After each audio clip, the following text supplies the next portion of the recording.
रविकांत श्रीवास्तव जी, वाराणसी। राधे राधे।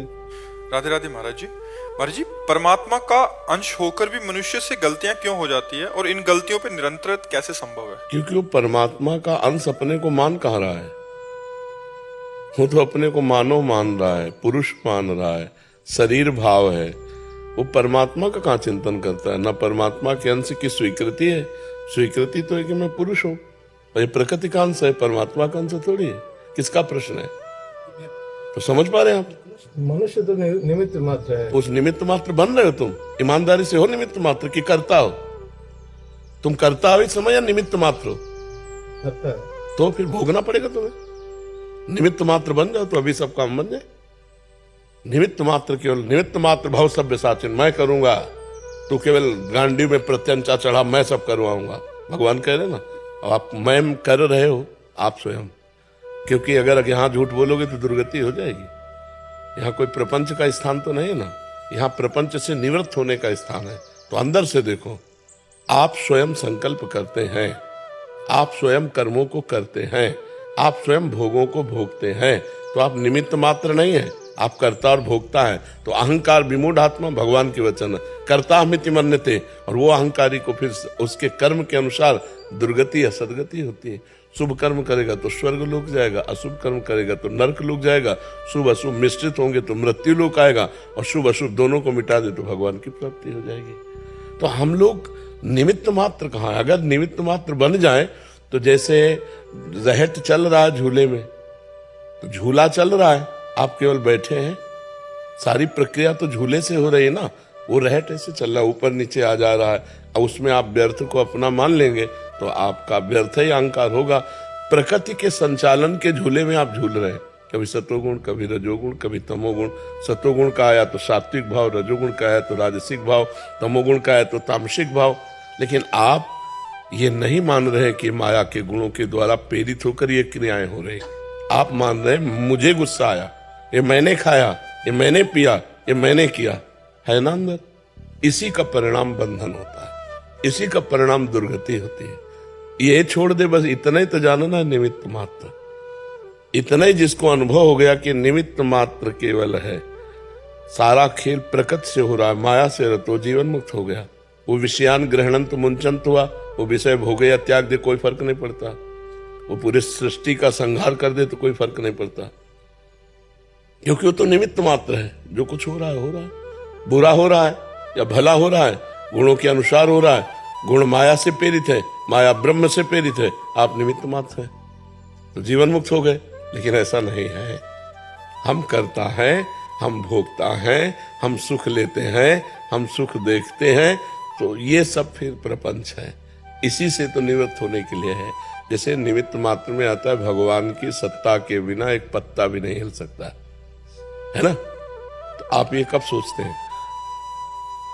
आप ये कब सोचते हैं? केवल प्रवचन बोलने में बोल दिया, आप सोचते हैं कभी? हर समय ये बात देख रहे हैं कि हो रहा है, मैं तो केवल दृष्टा हूं, मैं तो केवल निमित्त मात्र हूं, सब कुछ हो रहा है। राधा राधा राधा राधा राधा सब हो रहा है। अभी तुम आत्मा बन जाओगे, अंदर से महात्मा बन जाओगे। केवल एक बात पकड़ लो, मैं निमित्त मात्र हूं, सब परमात्मा के द्वारा कराया जा रहा है। मैं एक निमित्त मात्र हूं, सब परमात्मा के द्वारा कराया जा रहा है। बार बार तुम्हारा चिंतन चले तो न काम का चिंतन, न क्रोध का चिंतन। काम क्रोध का जब चिंतन होता है तब गलत काम होते हैं। और जब निमित्त मात्र बन जाओगे, परमात्मा के द्वारा चलाया जा रहा हूं, मैं परमात्मा का अंश हूं, तो फिर ये सब बातें ही नहीं रह जाएंगी, आप महात्मा अपने आप बन जाएंगे। तो हम लोग क्या करते हैं कि शास्त्रीय किसी एक बात के पॉइंट को पकड़ लेते हैं और उसके निर्णय को तो समझते नहीं। तो जहां हम संत सभा में वो बात बोलेंगे तो फीकी पड़ जाएगी। नहीं, बात यही सत्य है कि सब निमित्त मात्र हैं। तीन गुणों से प्रेरित होकर माया के संपूर्ण जगत के कार्य हो रहे हैं, और संपूर्ण माया को प्रेरणा देने वाला ब्रह्म है। ब्रह्म से प्रेरित माया, माया से प्रेरित त्रिगुण, त्रिगुण से प्रेरित पूरा चराचर जगत, ब्रह्मा विष्णु महेश भी। रजोगुण से प्रेरित होकर वो सृष्टि रचते हैं, सतोगुण से प्रेरित होकर सृष्टि पालन करते हैं, तमोगुण से प्रेरित होकर सृष्टि का संहार करते हैं। अब वो करते नहीं हैं, वो प्रेरित हैं, इसीलिए वो बंधते नहीं। वो हम करते हैं शुभ कर्म, आपने उनको गलत दृष्टि से देखा, अशुभ कर्म। आज मैं सत्संग में गया था, आज मैं संत से मिला था, आज मैंने बिहारी जी के दर्शन किए शुभ, तो अशुभ भी मैंने किए, तो दोनों का फल मिलेगा, ना कि मोक्ष। कभी ऐसा आता है? बिहारी जी की इच्छा से निमित्त मात्र बना, उनके दर्शन हो गए। बिहारी जी की इच्छा से सत्संग गए, सत्संग हो गए। नहीं, आप सत्संग नहीं, भगवान ने कोई हर जगह भगवान को लगाना देख शुरू कर दो, अभी आप देखो जीवन मुक्त होने लगोगे। पर हर जगह भगवान नहीं है। क्यों? इसलिए हम लोग जो है कच्चे ज्ञानी हैं। सच्चे ज्ञानी हो जाए तो बात ऐसी ही है कि जैसे एक ट्रेन में आदमी बैठा था, वो दौड़ रहा था डिब्बे में, तो उससे लोगों ने पूछा, भाई तेरी क्या समस्या है, तू बैठ जा। तो कहा, मुझे अमुक स्टेशन जल्दी जाना। तो बोले, ट्रेन चल रही, तू बैठ जा, तू बैठ जा, ट्रेन चल रही है, बस काल चक्र चल रहा है, तू बैठ जा भगवान के चरणों में। उनको जब जो करवाना सब वैसा हो जाएगा। लेकिन हम लोग ऐसे नहीं हैं, ईमानदारी से है, हम करता हैं, हम भोगता हैं, तो इसीलिए हमें को बंधन प्राप्त हो रहा है। और करता भोगता भाव हट जाए तो हमारा कोई बंधन नहीं, कभी किसी भी तरह का बंधन नहीं। जीवन मुक्त थे, जीवन मुक्त हो और जीवन मुक्त रहोगे। भगवान के अंश को कोई बांध नहीं सकता, वो स्वयं फंसा हुआ है। बंधे कीर मरकट की नाई। गोस्वामी जी ने कहा है कि जड़ चेतन ही ग्रंथि पड़ गई, यद्यपि मृषा छूटति कठिनाई।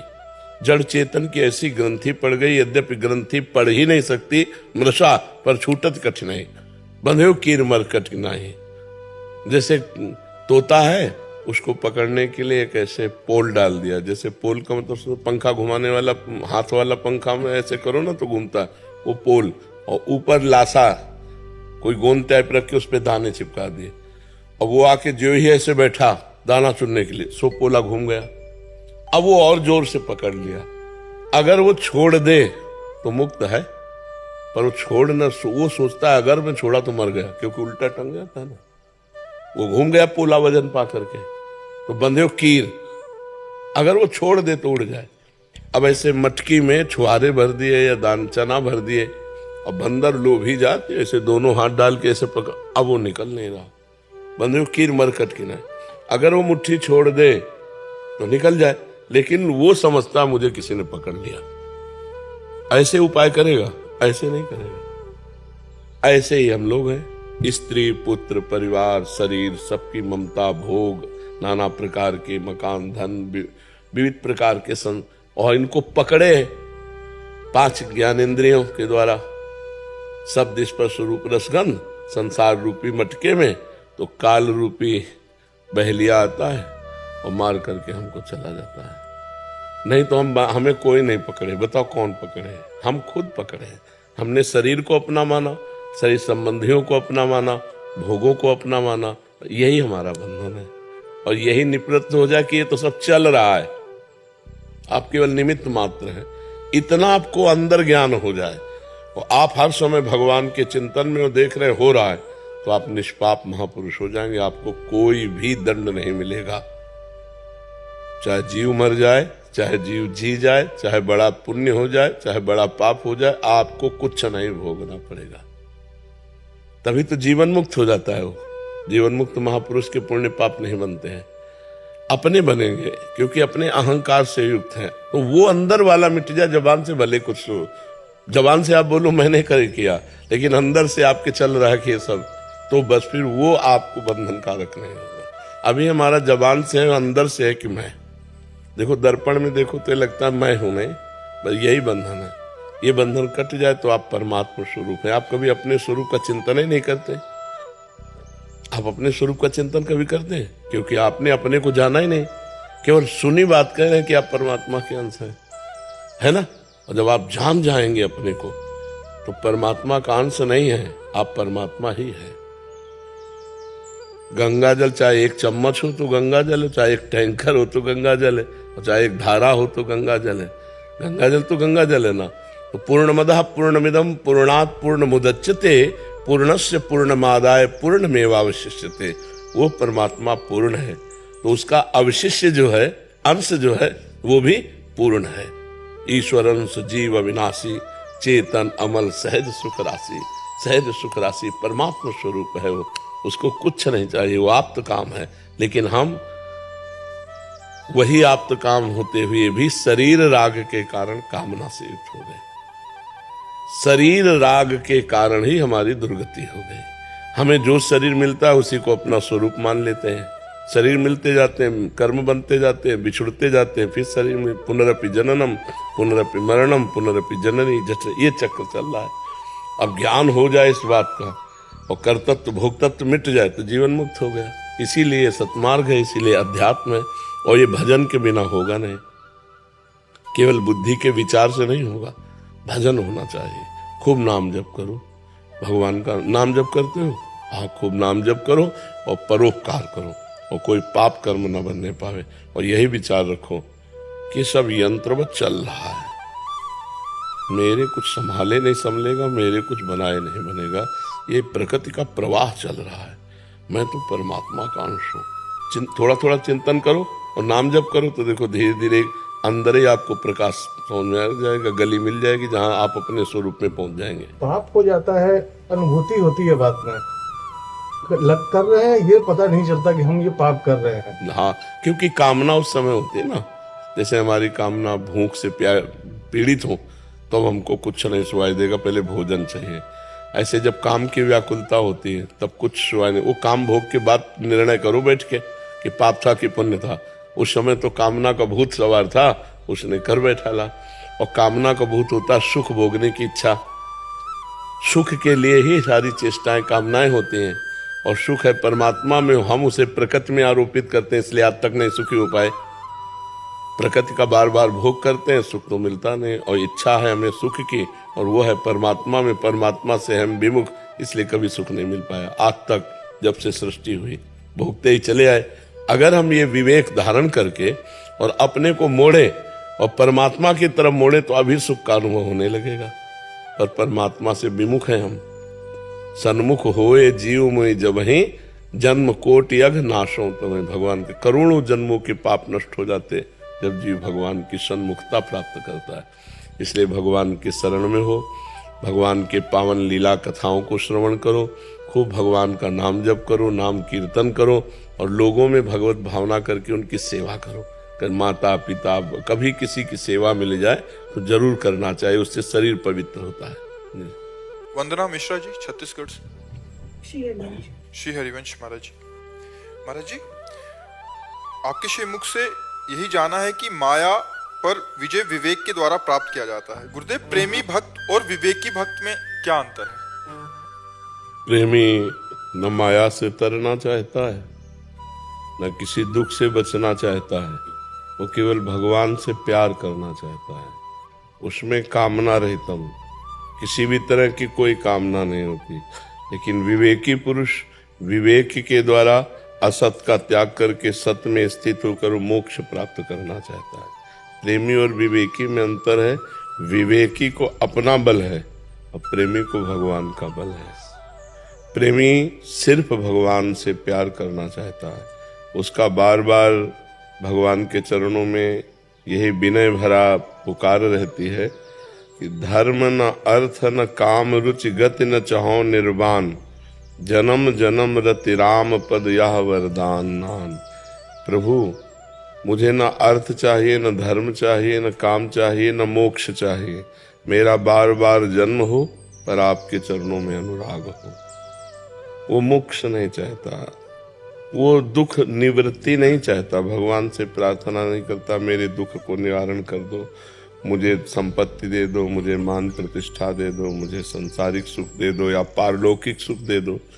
वो केवल भगवान से ही चाहता है। जन्म जन्म रति राम पद यह वरदान नाम।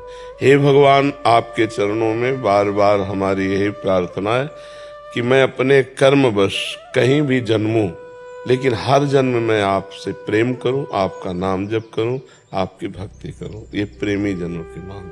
विवेकी होता है असत का और सत का ज्ञान रखने वाला। तो जितना भी शरीर और संसार असत है, इसका वो त्याग करके वो मोक्ष चाहता है, वो मुक्त होना चाहता है, लेकिन प्रेमी मुक्त होना नहीं चाहता। वो बार बार जन्म हो, लेकिन भगवान मैं आपका नाम जप करूं, आपका नाम कीर्तन करूं, आपकी लीला कथा सुनूं, आपके प्रेम में रोऊं, आपके प्रेम में तड़पूं, ये भक्त प्रेमी चाहता है। महाराज जी, भक्ति ज्ञान का हेतु है या ज्ञान भक्ति का हेतु है? आप दोनों एक दूसरे के पूरक हैं। साधारण ज्ञान से हम भक्ति की तरफ चलते हैं। साधारण ज्ञान ये श्रद्धा से प्रकट होता है। श्रद्धा से जब हम प्रथम भगति संतन कर संगा, जब हम पहले सत्संग सुनते हैं तो हमको ज्ञान होता है कि यार ये नहीं करना चाहिए, मेरे से तो बहुत गलतियां हो गई, बहुत पाप हो गए, और ये करना चाहिए, वो तो मैंने किया नहीं, ना भजन किया, ना साधना किया। तो ये ज्ञान प्राप्त हुआ ना, अब वो साधारण भक्ति में प्रवेश पाया। जो साधारण भक्ति से फिर प्रेम लक्षणा भक्ति की तरफ, असाधारण भक्ति की तरफ बढ़ता है, तब उसे विशुद्ध ज्ञान हो जाता है। दोनों एक दूसरे के पूरक हैं। जैसे वृक्ष के बिना बीज नहीं, बीज के बिना वृक्ष नहीं, समझ रहे ना? ऐसे ज्ञान के बिना भक्ति नहीं, भक्ति के बिना ज्ञान नहीं। तो दोनों एक, पहले साधारण ज्ञान, असाधारण भक्ति, फिर असाधारण बोध। जानत तुम्हें तुम्हें हो जाए, वो ब्रह्म स्वरूप भगवत स्वरूप हो जाता है। जो भगवान को जानना चाहता है, पाना चाहता है, जहाँ भक्ति शुरू की तो सोई जाने जिह देहु जनाई, जानत तुम्हें तुम्हें वो भगवत स्वरूप हो जाता है। तो न ज्ञान कम है, न भक्ति कम है, दोनों आवश्यक हैं। जैसे ज्ञान के द्वारा हम आपको जाना, आप कौन है, आपकी महिमा क्या है, आपका स्वभाव कैसा है, ये जानना ज्ञान हुआ ना। अब हम आपसे प्यार करते हैं, ये भक्ति हुई। तो भगवान को जानना ज्ञान है, और फिर जान करके ही तो प्रेम होता है। हमारे भगवान इतने महिमाशाली हैं, हमारे भगवान इतने करुणामय हैं, हमारे भगवान हम पर बहुत दया करते हैं, कृपा करते हैं, हमारे भगवान हर जगह हमारी रक्षा करेंगे, ये साधारण ज्ञान है। यहाँ से भक्ति प्रारंभ होती है। जब भगवान की आराधना होती तब ये ज्ञान हो जाता, सब में भगवान है, तो यहाँ भी भगवान है, सर्वत्र भगवान है, तो हमारे पास भी भगवान है, सबके भगवान है, तो मेरे भी भगवान है, और वो भगवत स्वरूप हो जाता है। फिर रक्षा करना, बचाव पक्ष या कोई मांग, इसकी जरूरत ही नहीं रहती, वो भगवत स्वरूप हो जाता है। वो मम दर्शन फल परम अनुपा, जीव पाव निज सहज स्वरूपा। भक्ति का फल है, जे भी भगवत साक्षात्कार हुआ तो जीव अपने आत्मस्वरूप को प्राप्त हो जाता है। शुद्ध ज्ञान है, वही ब्रह्म स्वरूप अनुभूति होने लगेगी। तो ज्ञान भक्ति परक है, और भक्ति से ही ज्ञान वैराग्य का प्रादुर्भाव है। पर साधारण ज्ञान से भक्ति, भक्ति से असाधारण ज्ञान।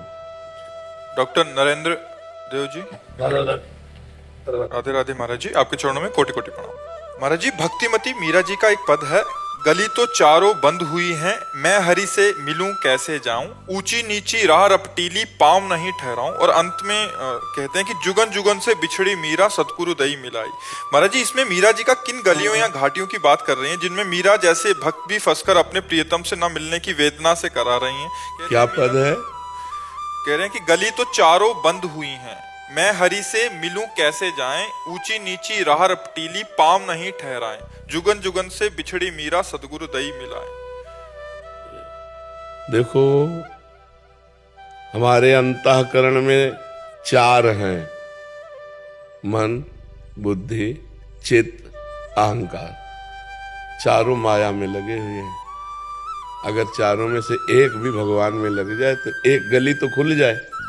न मन भगवान में, न बुद्धि भगवान में, और न चित्त भगवान में, न अहम भगवान में, तो चारों तो बंद है। हे नाथ, जिस अंतःकरण के लिए आप कह रहे हो मैं ये मन आदत्स्व, मैं बुद्धिम निवेश है, तो ना वो मन लग रहा है, न बुद्धि लग रही है, न चित्त लग रहा है, न अहम लग रहा है, चारों गली बंद है। आगे महाराज जी, ऊंची नीची राह रपटीली पाँव नहीं ठहराए। हाँ, यहाँ भगवत मार्ग में कभी मन भजन की तरफ चलता है, कभी भोगों की तरफ चलता है, कभी ऊंचाई भजन की तरफ, कभी नीचाई भोगों की तरफ। मन ठहरता नहीं है। जो हमारे पैर हैं उसमें टिक नहीं पा रहे हैं। पर सदगुरुदेव की बलिहारी कि ऐसी बंद गलियों में और ऐसी ऊंचाई नीचाई के रास्तों में भी उन्होंने जब हमारा हाथ पकड़ा तो घसीट लिया और हमको परम पद की प्राप्ति करवा दी। गुरुदेव के बिना ऐसी कहीं सामर्थ्य नहीं है। मीरा जी बता रहे कि मेरे लिए तो चारों गलियां बंद थी, धर्म अर्थ काम मोक्ष, मन बुद्धि चित्त अहंकार और ऊंची नीची वृत्तियां कबहूं तो थोरो भजन कबहूं होत विशाल, लेकिन मेरी तो दशा बन गई गुरुदेव की कृपा से। नहीं तो इस माया प्रपंच से निकल पाना बहुत कठिन है।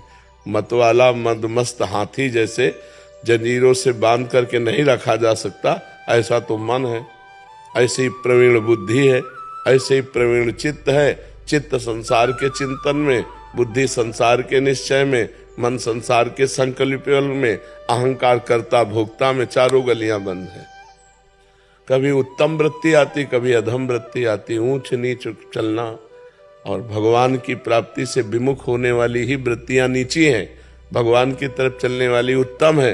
लेकिन मन की दशा, हमारे हृदय की दशा, कभी तो भजन में लगता है, कभी भोगों में लगता है, कभी त्याग में लगता है, कभी राग में लगता है। ये तो सदगुरु ने बाह पकड़ ली तो बात बन गई। क्यों भाई, समझ में आ गया ना? और जी इनका एक भाव ये भी था कि मीरा जी तो परम भक्ता थी, वो क्या हम जैसों के लिए? हाँ, ये जो बड़े भक्त हैं वो हम जैसों की मन की दशा के लिए वर्णन करते हैं। वो तो श्री कृष्ण के अनुराग में डूबी हुई, उनके लिए कोई ये बात नहीं है। वो तो स्पष्ट अपनी स्थिति का वर्णन करते हैं, जाके सिर मोर मुकुट में रूपति सोई, मेरे तो गिरधर गोपाल दूसरों न। उन तो स्थिति का वर्णन कर रहे हैं। अब तो बेली फैल गए जाने सब कोई, संतन ढिग बैठ बैठ लोक लाज खोई। बहुत ऊंची स्थिति मीरा जी की। वो तो हम लोगों के लिए, जैसे बड़े बड़े संतों ने दैन्य भाव प्रकट किए तो हमारे लिए प्रकट किए। वो तो स्थिति प्रज्ञ है, वो तो भगवान की स्थिति में है। मृत्युंजय पांडे जी, राणा वल्लभ श्री हरिवंश। श्री हरिवंश महाराज जी, भगवान या सत्य और माया और असत्य का अनुभव क्या केवल बुद्धि से ही किया जा सकता है, या ये प्रेम श्रद्धा और विश्वास के माध्यम से हृदय का गहरा और आत्मीय अनुभव होता है? क्या पहले सत्य को जानने के लिए बुद्धि की गहराई और तर्क आवश्यक है? नहीं, श्रद्धा आवश्यक है, तर्क आवश्यक नहीं है। श्रद्धा आवश्यक है। ज्ञान प्राप्त करने के लिए या भक्ति प्राप्त करने के लिए श्रद्धा आवश्यक है। श्रद्धा के बाद विश्वास आवश्यक है। विश्वास जब हो गया तो प्रतीति में विश्वास होता है ना, और विश्वास के बाद जो ज्ञान प्राप्त होता है वो भगवत प्राप्ति है। श्रद्धावान लभते ज्ञानम तत्परः संयतेन्द्रियः, और ज्ञानम लब्ध्वा, 2 बार ज्ञान शब्द आया ना। तो श्रद्धावान शास्त्रीय ज्ञान को प्राप्त करता है। शास्त्रीय ज्ञान संयम नियम व्रत उपवास धर्म कर्म कैसे करना चाहिए। तो तत्परः, जो ज्ञान प्राप्त हुआ उसके वो परायण हुआ। तो संयतेन्द्रियः, अपनी इंद्रियों को अंतर्मुख किया, और जब इंद्रियों को अंतर्मुख किया तो फिर ज्ञान प्राप्त हुआ, वो अनुभवजन्य। अनुभवजन्य जो ज्ञान प्राप्त हुआ तो बोले पराम शांति मचिरेणाधिगच्छति, वो परम शांति को प्राप्त हो जाता है। श्रद्धावान लभते ज्ञानम तत्परः संयतेन्द्रियः ज्ञानम लब्ध्वा पराम शांति मचिरेणाधिगच्छति। भक्ति में भवानी शंकरो वंदे, श्रद्धा विश्वास रूपिणो याभ्याम बिना न पश्यन्ति सिद्धा स्वांतः स्थमीश्वरम। जो हमारा ईश्वर मेरे ही हृदय में विराजमान है, बिना श्रद्धा विश्वास के हमसे प्राप्त नहीं कर सकते। तर्क की में जो बुद्धि की क्षमता है तो बुद्धि प्रकृति की है, और वो परमात्मा के प्रकृतिजन्य विषयों की ही चर्चा कर सकती है। प्रकृति से परे परमात्मा तत्व को छू भी नहीं सकती। गोस्वामी तुलसीदास जी ने लिखा, राम अतर्क बुद्धिमन बानी मति हमारे यह सुनो भवानी। हे भवानी, मेरा मत है कि भगवान श्री राम मन बुद्धि से अतर्कनीय है, तर्क के द्वारा नहीं जाने जा सकते। तो कैसे जाने जा सकते हैं? तो बोले जब श्रद्धा और विश्वास किया तो सोई जाने जे देव, तो जानत तो है तुम्हें। अब बात हो गई। विश्वास क्या बुद्धि के कारण विश्वास होता है कि विश्वास श्रद्धा के कारण विश्वास होता है। श्रद्धा और विश्वास का संगम है, बुद्धि और तर्क का संगम। जब बुद्धि से हम कोई जानना चाहेंगे तो वो कसौटी पे कसेगी अपनी। तो बुद्धि प्राकृतिक है, वो प्रकृति जन, ये कैसे बोलते हैं, ये कैसे चलते हैं, ये कैसे खाते हैं, ये क्या पीते हैं, इनका क्या, वो प्रकृति जन क्रियाएं देखेगी, परमात्मा स्थिति तो नहीं देख सकती ना, इसलिए उसका देखना अंधा है। किसी की बाहरी क्रिया से आंतरिक स्थिति का परिचय आप प्राप्त नहीं कर सकते। हमने ब्रह्मबोध संपन्न महापुरुषों के दर्शन किए, उनके साथ रहे। शरीर की विशुद्ध नहीं ऐसी ब्रह्माकार वृत्ति है। अब लोग दर्शन करने आ रहे हैं, उनके शिष्य कपड़ा डाल दिए, ऐसे बड़े विशाल का शरीर एकदम, परमानंद स्वामी जी। लड़का बिटिया बहुरिया ऐसे बेटे, बहुरिया तुम कढ़ी बना लेते हो? हाँ महाराज, बहुत दिन हो गए कढ़ी नहीं खाया। आप सोचोगे यहाँ ब्रह्म चर्चा सुनने वाले कढ़ी मांग रहे हैं। अब कैसे आप पहचानोगे उनको कि हमें पता है कि कितनी उच्च कोटि के महापुरुष। तुम्हारे गाय है बच्चा? हाँ महाराज जी, रबड़ी बहुत दिन से नहीं पाया। अब आप सोचो क्या नाटक कर रहे हैं? नाटक भी नहीं कर रहे। आप पहचान ही नहीं सकते कि किस कोटि के महापुरुष है। जैसे जड़ भरत जी को इतना बड़ा सत्संगी रहुगण जो कपिल भगवान से सत्संग करने जा रहा, पालकी में बैठे, भला जान पाया? और पालकी में जोत दिया एक दिव्य महापुरुष को।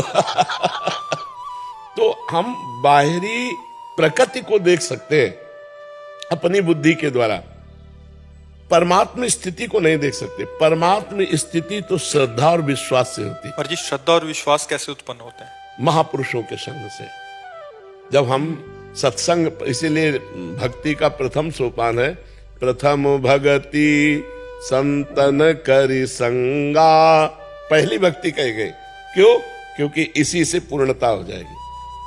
जब हम सत्संग करते हैं ना, पहली भक्ति श्रवणम, सुना जब न, श्रवणम कीर्तनम स्मरणम विष्णुपाद सेवनम अर्चनम वंदनम दास्यम सख्य आत्मनिवेदनम। ये आत्मनिवेदन पूर्णता है।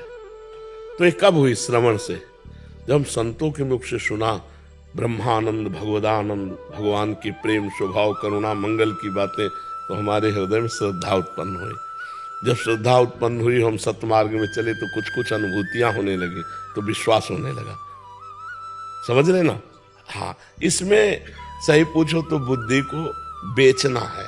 लेकिन महाराज जी, पूरी पढ़ाई लिखाई, संसारिक शास्त्र सब तो बुद्धि को ही प्रखर करने में लगे हुए हैं। कितना शार्प कोई देख सकता है, कितना समझ सकता है। तो इसके बाद वो क्या मुक्त हो पाएगा? नहीं। भाई जी हनुमान प्रसाद पोद्दार जी का एक पद, हमें बुद्धिहीन बना दो हे। ये जितना दौड़ेगी ना उतना ही फंसाती जाएगी। महाराज जी, कुछ समय जैसे आप कहते हैं मानी संख्या लगा के चलते रहे, तो गुरु पे विश्वास करके कि हम जैसे गाइड कहाँ लेके जा रहा है, हम केवल विश्वास कर रहे हैं, तो चलते रहे, लक्ष्य की प्राप्ति हो जाएगी। यही इसका भाव है महाराज जी। कुछ समय मतलब अपनी बुद्धि को एक साइड में रख, प्रथम हृदय श्रद्धा जो करे, आचार्यजन जाय अनुसरे जहां जहां हरिवंश के। और रसिकन की सेवा जब होई, प्रीत सहित बूझो सब कोई, कौन धर्म हरिवंश को, कौन सुरीति, कौन आचरण। जब हम श्रद्धा करेंगे प्रथम, तभी अब आगे बढ़ पाएंगे। बस महाराज, अंतिम एक, संत के बीच में रहना, संत जनों के बीच में रहना, या उनकी सुन के और उनके संयम पे रहना, क्या बात दोनों एक ही जैसा है? ओस ज्यादा है। जो संत से दूर रह करके और उनकी केवल आज्ञा पर अपना जीवन व्यतीत कर रहा है, वो उससे ज्यादा है जो उनके नजदीक रह रहा। क्यों? क्योंकि नजदीक वाले को तो विरह नहीं सताएगा, उसको तो है कि मैं इनके नजदीक हूं, लेकिन उसको वो आज्ञा का पालन कर रहा है नजदीक वाला, और उनके सानिध्य में है, तो उसमें एक कमी है कि उसे विरह नहीं व्याप्त है। आज्ञा का पालन वो भी कर रहा है उनके सानिध्य, दूसरा उनके सानिध्य का प्रगट में अनुभव नहीं कर रहा, लेकिन तड़प रहा है, उनकी आज्ञा का पालन कर रहा है और अपने में कमी महसूस कर रहा है। काश मैं भी गुरुदेव का संग कर पाता, मैं भी उनकी चरण सेवा कर पाता, 24 घंटे उनके मुखारविंद को देखते हुए उनकी आज्ञा का पालन करता। उसको रोना आएगा, उसको तड़पना आएगा, और इसको गर्व होगा, तो वो आगे निकल जाएगा। हम विदेश में हैं महाराज जी, वहाँ पे हम सभी अपने आप को यही कोसते रहते हैं। हाँ, नहीं, भगवान ने ब्राह्मण पत्नियों को जब मथुरा की आई ना, तो उन्होंने कहा अब तो हम आपकी शरण में आ गए। वेद ऐसा कहते हैं, जो आपकी शरण में आता है उसका कभी आप त्याग नहीं करते। तो भगवान ने कहा मेरे समीप रहना ही प्रेम का लक्षण नहीं है। मेरे प्रेम की वृद्धि मेरे अंग संग से जितना नहीं होती, उतना मेरी लीला कथा श्रवण से, नाम कीर्तन से, मेरे ध्यान से होती है। तो अंग संग आवश्यक नहीं है, आवश्यक है उनकी आज्ञा का पालन। आज्ञा पालन में अंग संग का अनुभव होता रहेगा। जैसे आप मेरे गुरुजी ने कहा है, मेरे गुरुजी ने, तुम्हारे दिमाग में गुरुजी बैठे, तुम्हारे हृदय में गुरुजी बैठे, और इसके बाद एक अभाव है दैन्यता, एक अभाव है अहंकार का। हृदय में दैन्यता की यार सब कुछ तो है, पर मैं अपने गुरुदेव की चरण सेवा आज तक नहीं कर पाया, आज तक गुरुदेव को भोजन नहीं पवाया, आज तक गुरुदेव को स्नान नहीं कर, हमारे भाग्य इतने कहाँ। तो ये दैन्यता और वो भजन उसको आगे बढ़ा देगी। तो ये लगे रहो, भगवान ने बड़ी कृपा की है। अमरदीप शर्मा जी, राधा वल्लभ श्री महाराज जी आपके चरणों में कोटि कोटि प्रणाम। गुरुदेव भगवान, नियमित रूप से भजन नहीं कर पाता हूँ, और यदि कोई वैष्णव जन भजन करने को बोलता है तो उन्हें बड़ी ठसक के साथ उत्तर देता हूँ कि साधन भजन बल से श्री जी की प्राप्ति नहीं होगी, श्री जी तो केवल श्री जी की और कायरों को श्री जी की प्राप्ति होती है क्या? नहीं, हम साधन भजन गुरु जी की आज्ञा मानकर करते हैं, पर ये असाधन से बचने के लिए है। हमारा विश्वास है कि गुरु कृपा ही केवलम मोक्ष मूलम गुरु कृपा। मेरे साधन भजन से नहीं, गुरु कृपा से भगवत प्राप्ति होगी, श्री जी की कृपा से प्राप्ति होगी। लेकिन गुरु जी ने आदेश किया है, हरिवंश नाम बिसरैन छिंसी, हरिवंश सहाय भल, एक क्षण के लिए भी नाम नहीं छूटना चाहिए। तो हम गुरु आज्ञा का पालन कर रहे हैं।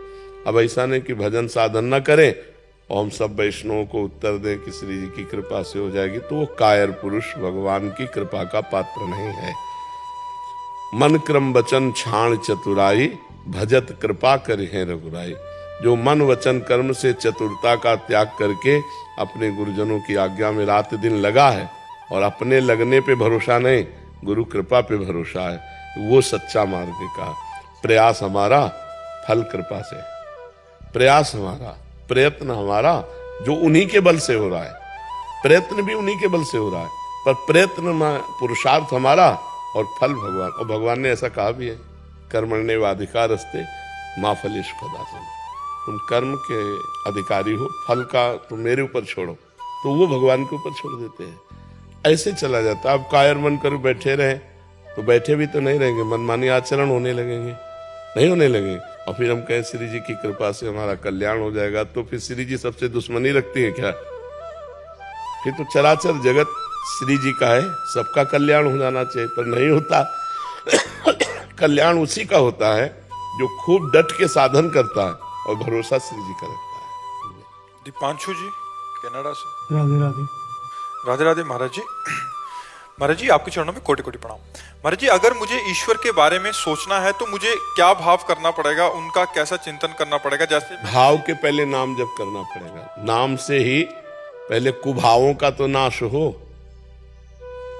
जैसे स्त्री के प्रति मन जाता है, पुरुष शरीर होने पर नाना प्रकार के भोगों का चिंतन होता है, रुपए का चिंतन होता है, मान प्रतिष्ठा, ये कुभाव है।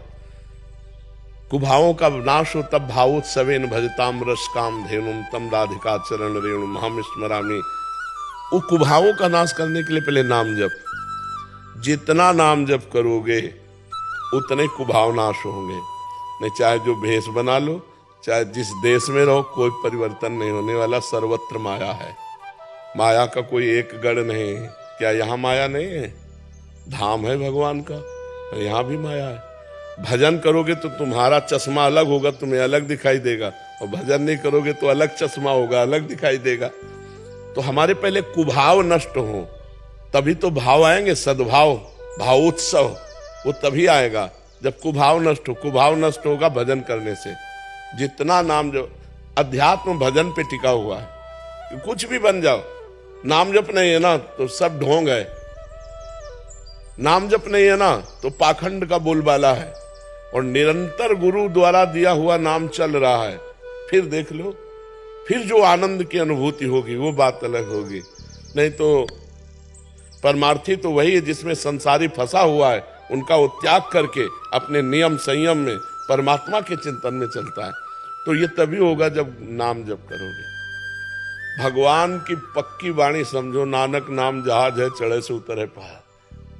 हमारे जीवन में एक ही बात रह गई है, नाम नाम नाम नाम, बस। हर प्रश्न का उत्तर आपको नाम में मिलेगा। और नाम जप लो और हर समस्या का समाधान ना हो जाए तो हमसे बता देना। और नाम जप ना करो, कुछ भी कर लो, कुछ नहीं होने वाला। ये नाम से ही सब कुछ है। हम बड़े बड़े महापुरुषों की, बड़े बड़े संतों की और बचपन से लेकर अभी तक की अपनी भी अनुभूति। नाम खूब साधन, सांख्य योग, अष्टांग योग, कर्मयोग, भक्ति योग, इन 4 योगों का तो भगवान की कृपा से ज्ञान है ही है और किए ही हैं। नैष्ठिक ब्रह्मचारी सन्यासी वो मार्ग और वैष्णव का शरणागत निज मंत्र ये मार्ग, सब मार्ग देख करके सब महापुरुषों की वाणी सुनकर एक बात समझ में आई, जिसने नाम का भरोसा ले लिया वो पार हो गया, और जो नाम छोड़ दे तो कुछ भी कर लो आप पार नहीं हो सकते। ये पक्की बात हमारी, क्योंकि नाम हर समय, जैसे हम जप रहे तो हर समय उसका तार है, एक तार नाम जप, तो उसको अवसर नहीं मिलता संसार के चिंतन का। अब थोड़ी देर हम सोच लिया मैं ब्रह्म हूं और इसके बाद चिंतन संसार का, तो ब्रह्म हूं कहते हुए भी घसीट के वो माया डाल देगी। शिव विरंचिका मोहई को है बपुरान, अस जिए जान भजी मायापति भगवान। माया बहुत प्रबल है, केवल मैं ब्रह्म हूं इतने कहने से नहीं मानेगी। रात दिन नाम जप करो तब पार हो जाओगे। नाम जब छूटा माया घसीट लेगी, और आप समझ ही नहीं पाओगे माया किसे कहते हैं। घसीट करके उसके अनुसार भोग करोगे, ये कृपा नहीं। कृपा है जब ये अच्छा न लगने लगे। नहीं खान पान ते भावे है, नहीं कोमल वसन सुहावे है, सब विषय लगे ते खारा है, हरि आशिक का मंगन्यारा है। खान पान सुख चाहत अपने, तिनको प्रेम छुअत नहीं सपने, जो नाना प्रकार की विलासता। तो इसलिए नाम जप सच्ची मानो सबके लिए प्रश्न का उत्तर है नाम जप। राधा राधा कृष्ण कृष्ण शिव शिव राम राम राम राम वाहेगुरु वाहेगुरु, जो प्रिय लगे, जो गुरुदेव ने दिया उसको खूब जपो, निरंतर जपो, बस हर प्रश्न का उत्तर है। जब बड़े बड़े सिद्धों को शरीर का भोग भोगना पड़ा तो तुम्हारे छूछा से किसी का भोग नष्ट हो जाएगा। इसलिए किसी भी तरह की समस्या का समाधान भगवान का नाम जप है। अन्य किसी तरह भटकने की कोशिश मत करो, कोई तुम्हारे दुख को दूर नहीं कर सकता। सुनो भरत भावी प्रबल बिलख कहो मुनिनाथ, हान लाभ जीवन मरण जस अपजस विधियां। बस भगवान के भरोसे रहो, जो दुख सुख पड़े सह लो और नाम जप करो तो माया से मुक्त हो जाओगे। और अगर नाम जप नहीं तो मेरी अनुभूति माया बख्शेगी नहीं, कहीं ना कहीं भ्रष्ट हो जाओगे और फिर अगला जन्म हो जाएगा। और नाम जब चल रहा है तो पार हो जाओगे। बिल्कुल सुदृढ़ बात, सहज बात नानक साहब कह रहे, नानक नाम जहाज है चढ़े सुतरे पार। नाम में चढ़ गए पार हो गए। निरंतर नाम जप करो पार हो गए। नाम एक ऐसा जहाज है जिस पे बैठने वाला आज तक डूबा नहीं। कलयुग केवल नाम आधारा, सुमिर सुमिर नर उतरे पर। तो खूब नाम जप करो तब भाव बन पाएंगे। अनिमेश जी बिहार से। राधा वल्लभ श्री हरिवंश। श्री हरिवंश महाराज जी, जैसे हम कहीं मंदिर जाते हैं, राधा वल्लभ जी यहाँ कहीं भी तीर्थ स्थान पे, तो वहाँ फूल प्रसाद गिरा होता है, तो गलती से पैर लग जाता है, कोई अपराध तो नहीं, गलती से किसी बाबा जी को पैर लग जाता है नहीं। मैं देखना है जैसे ठाकुर का कोई प्रसादी चीज है, जैसे पुष्प है, तुलसी है, जो ठाकुर जी पे चढ़ा है, और वो प्रसाद किसी ऐसे आदमी को मिला जिसको उसका महत्व पता नहीं, उसने मीठा तो पाया और सब फूल माला फेंक दिया, ऐसे डाल दिए, और वो हमारे पैरों के नीचे पड़ा, तो हमारे सारे पुण्य नष्ट हो जाए। बहुत भीड़ रहता है ना, तो पता नहीं चलता वो पैर पे। हाँ, तो इसीलिए तो संभाल के, इसीलिए तो खाली जाते हैं लोग, कौन भर के जाता है। बहुत संभाल के चलना। अगर हमारे पैर के नीचे आ रहा है हम खड़े हो जाते हैं, पहले उसको उठा के माथे से लगाते हैं, उसको ऐसी जगह रखते हैं जहाँ पैर न रखे। जैसे हमारे ग्रंथ पे चढ़ा हुआ फूल, ग्रंथ पे चढ़ा हुआ, मान लो गुरुवाणी पे चढ़ा हुआ फूल है या गुरुवाणी पे चढ़ा हुआ वस्त्र है, वो हमारे गुरुवाणी के समान ही सम्मान है। तो ऐसे ही हमारे भगवान के प्रति जो चढ़ा हुआ पुष्प है, पत्र है, वो भगवान के समान है। पर ये लोग समझते नहीं है, इसलिए मीठा तो पा लिया और फूल ऐसे फेंक दिए, और जो लोगों के पैरों में पड़े तो उनके पुण्य नष्ट हो जाते हैं। तुलसी जी की माला और हाँ, ये सब नहीं। जब प्रसाद लेना चाहिए तो ऐसे लेना चाहिए, जो फूल माला का कि जो है वो हमारी झोली में है, और उसे ऊंचे स्थान पे रखना चाहिए। और जब सूख जाए तो पवित्र सरोवर या पवित्र नदी के पास खोद करके और उसको समाधि कर देना चाहिए, जिससे किसी के पैर न लगे। ऐसा तो अपने को ध्यान रखना है। मान लो किस किस को बतावे, वो तो देते जा रहे। अपने को चाहिए कि अपने लें बहुत संभाल करके और बहुत मर्यादा से रखे।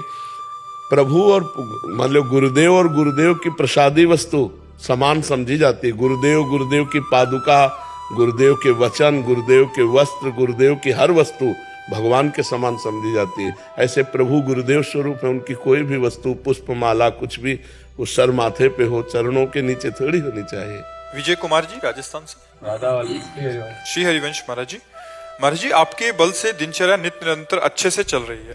वो श्री जी साथ होने का समय समय पर अनुभव भी कराती हैं, किंतु इसके साथ ही उपासना करते समय जो मन में विकार उत्पन्न होते हैं, उनसे बाकी सब विकारों को तो आपकी कृपा से संभाल पा रहा हूं, लेकिन बार बार मन विकार उत्पन्न नहीं होते। विकार जो हमारी चिप में भरे हैं वो डिलीट होते हैं। मन रूपी एक ऐसी चिप है जिसमें करोड़ों जन्म की बातें भरी, करोड़ों जन्म की। आप जितना जितना ज्ञान प्राप्त करेंगे तो आपको भूत भविष्य वर्तमान का उतने ज्ञान होता चले। देखो माया का काम है पर्दा डालते रहना। अभी हम पूछे परसों दोपहर के आपने क्या खाया, तो आपको सोचना पड़ेगा परसों धीरे से लौटोगे। अगर पूछे 1 महीने की 1 तारीख को आपने क्या पाया, असंभव है बता पाना, बिल्कुल नहीं। देखो इसी जन्म में हम माँ के गर्भ में 9 महीने रहे, 1 सेकंड का भी हमें ज्ञान नहीं कि कैसा अनुभव हो रहा था। माँ के गर्भ में इसी जन्म में हम रहे, हमें ज्ञान नहीं कि 1 सेकंड का भी कैसा हमें अनुभव हो रहा था। ऐसे हमारी स्मृति लुप्त होती जाती है।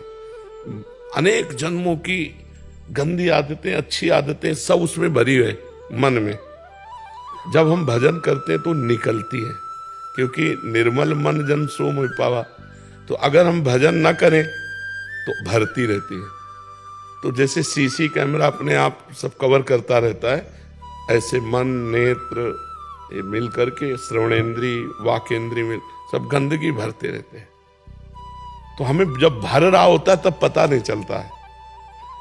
जैसे यहाँ कूड़ा कब भरा पता नहीं, लेकिन अभी खड़े हो और सोनी लगाओ तो कूड़ा निकलते दिखाई देगा, आते कूड़ा नहीं दिखाई दिया। ऐसे ही हमारे मन में कब कूड़ा आया हमें पता नहीं चला। अब जब हम भजन में बैठे तो वो शुरू हो रहा, गंदी गंदी बातें, प्रपंच की बातें, बड़े गलत संकल्प। तो उसको लगता है ऐसा तो भजन नहीं करते थे तब नहीं था, जब से भजन शुरू किया इतनी गंदी बात कैसे, मतलब महान गंदी से गंदी बात आएगी। वो आ नहीं रहे, वो जन्म जन्मांतरों की मन में भरी हुई चिप है, वो निकल रही। नाम पाहरू दिवस निश ध्यान तुम्हार का। अब रात दिन नाम का पहरा तो आ तो सकती नहीं गंदगी, और अंदर गंदगी टिक नहीं सकती, क्योंकि नाम भगवान चल रहे हैं, तो वो निकल रही है बार बार। अब जैसे एक बार काम की बात निकली, दूसरी बार फिर वही काम की, तीसरी बार फिर वही काम की, तो सोचता है डिलीट कब हुई, कह रहे थे डिलीट हुई। अगर 1 अरब मैसेज है काम के तो 1 अरब बार आएगा। तो हमारे मन में ज्यादातर गंदगी भरी है, तो हमें धैर्य पूर्वक भजन करना चाहिए। बहुत जल्दी जल्दी डिलीट होते सब जा रहे हैं, और जहां मन निर्मल हुआ तो भगवान की प्राप्ति हो जाएगी। नाम जपने वाले के अंदर विकार जा नहीं सकते, क्योंकि नाम पहारू दिवसनिस, नाम का पहरा है, वो विकार निकल रहे हैं। तो आपको भी आनंद मिलेगा जब करते समय, देखो निकल रहे हैं। आप उसे सोच रहे हो आ रहे हैं और आप लड़ने लगे तो आपका चिंतन कमजोर हो गया, वो टिक गए। आपको लड़ना भी नहीं, बुरी से बुरी बात को बस देखना है कि निकल रहे, उसमें रस नहीं लेने लगना। मन में पूरी फिल्म भरी है, आप देखो ना, मैं चित्र सहित दिखाएगा। अगर रसगुल्ला का चिंतन होगा तो मैं स्वाद सहित तो कभी जिंदगी में जो पाए हो, तो उस दिन उस तारीख के स्वाद को लाके दिखाएगा कि देखो क्या, आओ खाओ रसगुल्ला, छोड़ो माला। वो कहेगा कि छोड़ो माला रसगुल्ला, आप चुप रहो, कुछ बोलो ना, दस्तखत करना है हाँ ना, चुप। राधा वल्लभ, राधा वल्लभ, निकलते चले जा रहे हैं, राधा वल्लभ। ये अनुभव की बात कह रहा हूं, ये पढ़ी लिखी बात नहीं कह रहा हूं, ये निज अनुभव की बात कह रहा हूं। वो निकलते चले जा रहे हैं, तभी मन निर्मल होता है। भजन करने से धीरे धीरे धीरे धीरे मन निर्मल होता है। देखो उसकी पहचान ये है कि जब भजन नहीं करते थे 1 मिनट भी मन भगवान में नहीं लगता था। आज भजन करते हो तो आज आप सत्संग की बातें समझ रहे हो, मन भगवान में लग रहा है और आप पहचानने लगे कि ये मन गंदा है और ये मन का पार्ट अच्छा है, ये सलाह इसकी गंदी है और ये इसकी अच्छी है। पहले गंदे कार्य हो जाने पर एक अभिमान जागृत होता था, आज गंदा काम हो जाने पर आपको रोना आएगा, जलन होगी, बहुत बड़ा पवित्र हो गया मन। और पहले होता था कि आज मैंने ये कार्य कर लिया, अब अगली बार ये करेंगे, उसमें एक उत्साह और गर्व जनित अहंकार जनित बात आती, मैंने ये भोग लिया, मैंने ये कार्य कर लिया। आज अगर आनंद पूर्वक भोगने की बात कहो तो आनंद नहीं रह जाएगा, भोग भी हो गया तो जलोगे और रोओगे। तो वो गलती जब जिसके प्रति दुखी होगे वो दोबारा बहुत कम करके आएगी, और अगर और दुखी हो गए तो आना ही बंद हो जाएगी। जब हम हर्षित होकर भोगते हैं तो हमारे घर में अड्डा बना लेती है, हृदय रूपी घर में वो वासना अड्डा बना लेती है, वो बार बार विक्षेप डालती है। तो भजन करने से हमारी वासनाएं नष्ट होती हैं, ऐसा हमें अनुभव करते हुए भजन करना चाहिए जी। तो शांत त्रिवेदी जी, राधे राधे। राधे राधे महाराज जी। महाराज जी, क्या एक हाथी को खिलाने का पुण्य और 1 लाख चींटियों को खिलाने का पुण्य, क्योंकि हाथी की खुराक बहुत होती है, चींटियों की संख्या बहुत होती है, होना खिलाना भावना सेवा में? अगर हाथी में भी भगवान देख के पवारे और चींटी में भी भगवान देख के पवारे तो एक चींटी और एक हाथी के पवाने का बराबर पुण्य मिलेगा। और भगवान नहीं देख के हाथी देख रहे हो, चींटी देख रहे हो तो भेद तो हो ही जाएगा, कोई पुण्य में फिर बेवकूफी थोड़ी है। चींटी तो एक दाना से तृप्त हो जाएगी, उसके लिए 1 कुंतल भोजन चाहिए। दोनों में भगवान देख कर यदि दे रहे हो कि हाथी में भी वही भगवान है और चींटी में वही भगवान, तो पुण्य बराबर। और हाथी को हाथी देखकर चींटी को चींटी देख के तो पुण्य में घाटा। हाथी के पवाने का हाथी का फल मिलेगा और चींटी के पवाने के चींटी का फल मिलेगा। बात समझ में आ रही है? निर्णायक चतुर है। एक हाथी को खिलाते तो 1 आत्मा को पुण्य मिलता, और 10 लाख चींटियों को खिलाते 10 लाख आत्मा। हमारी बात नहीं समझे, 10 लाख आत्मा है ही नहीं, 10 लाख घड़े रखे हैं और एक सूर्य का प्रतिबिंब पड़ रहा है, तो 10 लाख सूर्य हो गए क्या? तो 10 लाख आत्मा है नहीं, आत्मा तो एक है और सब में प्रकाशित हो। चूंकि हम ज्ञान में है ना, इसलिए समझ नहीं पाते। हमने जो पहला शब्द कहा, जो भगवान हाथी में है वही चींटी में है, अगर ये भावना करके हम पाते हैं तो बराबर फल मिलेगा, क्योंकि वही आत्मा है। आत्मा 10-20 नहीं है, आत्मा 10 लाख नहीं है, आत्मा एक है। देखो, अब आपसे कहें कि ये 5-7 बिजली है, आप हमको क्या कहोगे? बिजली तो एक ही है ना, यंत्र के कारण उसका प्रभाव अलग अलग है। हीटर यंत्र है तो गर्मी फेंक रही, पंखा है तो हवा फेंक रही, एसी है तो ठंडा फेंक रही, लेकिन बिजली बस, ये खोपड़ियां अलग अलग हैं, बिजली एक है इनमें। जो बिजली है इनमें वो एक परमात्मा है, वो एक आत्मा है, एक वाह गुरु है, वो एक है, वो अनेक नहीं है। बहुत अच्छे से समझ लीजिए, अगर हम भगवत भाव से किसी को पवाते हैं तो चाहे चींटी को पवाएं चाहे हाथी को पवाएं, हमें बराबर लाभ मिलेगा। और चींटी को चींटी मान करके और हाथी को हाथी मान करके, तो फिर एक हाथी पवाओ और 2-4 अरब चींटी पवाओ, तो शायद समानता की बात जो सोची जाए। क्योंकि परिणाम है ना, वो 1 कुंतल में छकेगा और 1 किलो में लाखों हो जाएंगी, नहीं हो जाएंगी।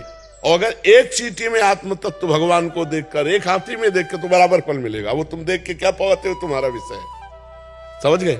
मन बहुत चंचल है, इधर उधर बार बार चला जाता है। हमेशा आपकी कृपा से नाम जप होती रहती है, पर फिर भी इधर उधर भटक जाता है। हाँ, कोई भटकने दो, उससे कोई फर्क नहीं पड़ता। मन जाने से हमारी हानि नहीं है, मन के अनुसार तन जाने से हानि है। मन हमारा कह रहा है खा लो, हम नहीं खाए, कोई फर्क नहीं पड़ा। अब मन कह रहा है खा लो, हमने खा लिया, अब फर्क पड़ जाएगा। तो मन जो कहे तो वो तो कहेगा, उसका स्वभाव है। जब तक भगवत प्राप्ति नहीं हो जाएगी तब तक वो कहेगा। तो मन के कहने के अनुसार हम क्रिया ना करें तो मन से हमारी कोई हानि नहीं है। वो धीरे धीरे आ जाएगा, लाइन में आ जाएगा। खूब नाम जप करते रहो, मन के अनुसार क्रिया कर दी तो फिर नहीं आएगा, फिर तो और भटकना शुरू हो जाएगा। क्रिया को रोकना है मन के अनुसार। आपने कई बार कहा था कि वृंदावन ठहरो, पर मेरा प्रारब्ध या मेरा प्रमाद 7 बार अटक हुआ है। अब पेस मेकर मशीन पड़ी, 7 बार स्टेट में पड़ी। कृपा में कोई कमी नहीं। तो अब कर लो वृंदावन वास, आखिरी शरीर छोड़ो वृंदावन में तो बहुत बढ़िया रहेगा, जीवन भर विरक्त रहे, अंतिम में भगवान के धाम में शरीर छूट जाए तो आपकी कृपा से सब अपने लोगों को तो जब चाहो जहाँ चाहो जिस क्षण चाहो वैसे ही कदम रख दो, कोई परेशानी थोड़ी है। कोई काम नहीं है, बिल्कुल एकदम फ्री है। और अचंभे की बात तो यही है, नहीं कौन सा ऐसा विराज जी सानिध्य प्राप्त होता था जी। और आपने कई बार कहा जी वृंदावन आ जाओ, मैं अपना दुर्भाग्य ही कहूंगा। नहीं, एक संत जन जगत मंगल के लिए भ्रमण करते, दुर्भाग्य क्या, संत स्वयं भगवान के स्वरूप हैं, वो जगत मंगल के लिए भ्रमण करते हैं, जगत में भगवान नाम गुण लीला आदि का जो पान कराते हैं, भूले हुए जो जीव हैं उनका मंगल कराते हैं। अगर सब धामे में चुपचाप बैठ जाएंगे तो जगत के लोगों का मंगल कैसे होगा। इसलिए संत जन जो है भगवान का आदेश लेकर जगत मंगल के लिए भ्रमण करते रहते हैं।